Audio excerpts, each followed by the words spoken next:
नमस्ते, हिंदी माइक देख रहे हैं आप और मैं हूं आशुतोष। महाराष्ट्र के सियासत में एक बार फिर भूचाल मच गया है और एक बार फिर नवाब मलिक जो कि महाराष्ट्र सरकार में कैबिनेट मंत्री हैं वो सुर्खियों में है। और वो क्यों सुर्खियों में है इसको मैं आपको विस्तार से बताता हूं। देखिए, आदित्य ठाकरे को पहले एक कॉल आता है और फिर एक टेक्स्ट मैसेज आता है जिसमें उन्हें जान से मारने की धमकी दी जाती है। आपको बताते चलें कि आदित्य ठाकरे महाराष्ट्र के मुख्यमंत्री उद्धव ठाकरे के बेटे हैं और महाराष्ट्र में कैबिनेट मंत्री भी हैं महाराष्ट्र सरकार में। उनको एक धमकी मिलती है और इस धमकी के बाद महाराष्ट्र के सियासत में मानो भूचाल सी आ जाती है। नवाब मलिक ने आज मीडिया को न्यूज एजेंसी एएनआई से बात करते हुए कहा है कि जिस तरीके से दाभोलकर की हत्या की गई उसी तरीके से सरकार नहीं बनने के खुन्नस में विपक्षी नेताओं की भी हत्या कराई जा सकती है। और बाकायदा उन्होंने इस बाबत एक पत्र लिखा है गृह विभाग को, जो गृह मंत्रालय है उसको एक पत्र लिखा है महाराष्ट्र सरकार के गृह विभाग को। और आपको बता दें कि आदित्य ठाकरे को जिस शख्स ने कॉल करके और टेक्स्ट मैसेज करके जान से मारने की धमकी दी थी उस शख्स का नाम जय सिंह राजपूत है और उसे बेंगलुरु से बाकायदा मुंबई पुलिस के क्राइम ब्रांच ने गिरफ्तार किया है। बताया ये जा रहा है कि ये शख्स खुद को सुशांत सिंह राजपूत, दिवंगत नेता सुशांत सिंह राजपूत का प्रशंसक बताया है, फैन बताया है।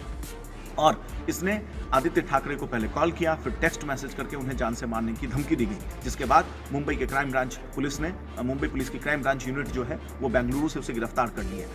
नवाब मलिक इशारों में इस पूरे घटनाक्रम को लेकर के भारतीय जनता पार्टी, राष्ट्रीय स्वयंसेवक संघ और उसके सहयोगी संगठनों पे निशाना साधा है। उन्होंने कहा है कि जिस तरीके से दाभोलकर की हत्या की गई, कहीं ना कहीं सरकार नहीं बनने के खुन्नस में विपक्षी नेताओं की भी हत्या की जा सकती है।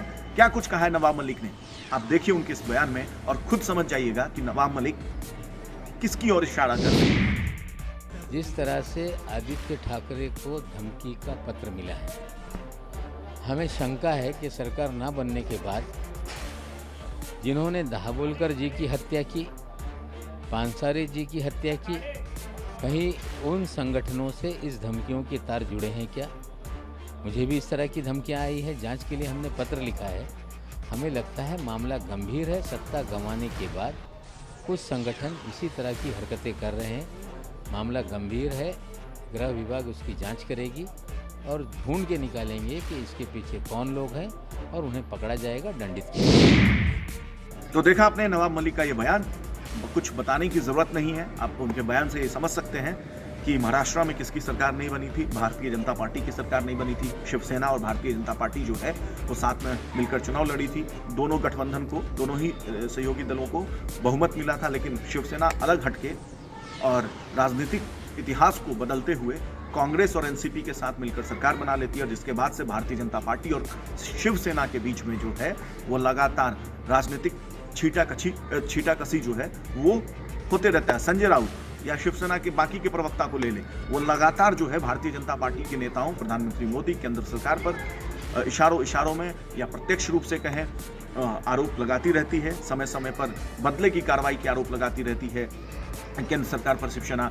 तो अब जैसे ही आदित्य ठाकरे को यह धमकी मिला है उसके बाद से लगातार महाराष्ट्र के सियासत में, में सियासी भूचाल आ गया है। और नवाब मलिक एक बार फिर अपने बयान को लेकर के सुर्खियों में है। बाकायदा उन्होंने पत्र लिखा है, जैसा कि उन्होंने अपने स्टेटमेंट में कहा है। देखना दिलचस्प होगा कि महाराष्ट्र का जो ये सियासी वार है वो कहाँ तक जाता है, क्योंकि महाराष्ट्र में जैसा कि मैंने बताया कि शिवसेना भाजपा के साथ चुनाव लड़ी थी, लेकिन सरकार बनाई कांग्रेस और एनसीपी के साथ। और उसके बाद से ही दोनों ही पार्टी में पुराने मित्र कहते थे, दोनों ही पार्टी के नेता की नेचुरल अलायंस है, एक सामान्य विचारधारा की पार्टी है। कुछ दिन पहले आपने देखा होगा कि किस तरीके से अमित शाह ने बाकायदा कहा था अपने एक संबोधन में, महाराष्ट्र में ही वो संबोधित कर रहे थे भाजपा कार्यकर्ताओं को और युवा मोर्चा के कार्यकर्ताओं को। और उन्होंने उस संबोधन में ये कहा था कि हिंदुत्व से कॉम्प्रोमाइज़ कर लिया शिवसेना ने, समझौता कर लिया अपनी सरकार बनाने के लिए, मुख्यमंत्री बनने के लिए।